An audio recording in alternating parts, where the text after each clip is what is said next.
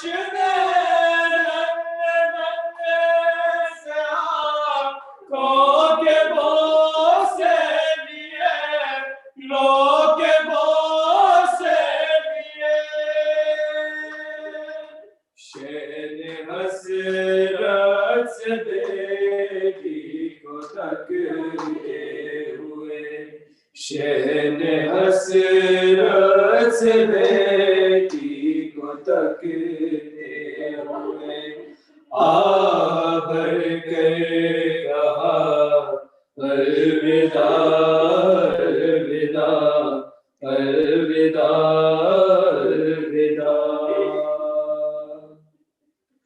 آیا خیمے سے باہر جمالا میرا بھائی بیٹا بٹی، جا کوئی بھی نہ تھا، ہے کوئی بھی نہ تھا، ایک حسرت سے چاروں طرف دیکھ کر، ایک حسرت سے چاروں طرف دیکھ کر، شیر نے خود ہی کہا الوداع الوداع الوداع الوداع۔ جب تڑپ کر کہا میرے شیرا اٹھو، زینب کے باقی کو رخصت کرو اور رخصت کرو، ایک ایک لاش بے سر سے آئی صدا، ایک ایک لاش بے سر سے آئی صدا، اے شہ کربلا الوداع الوداع الوداع الوداع۔ اللهم صل على محمد اللهم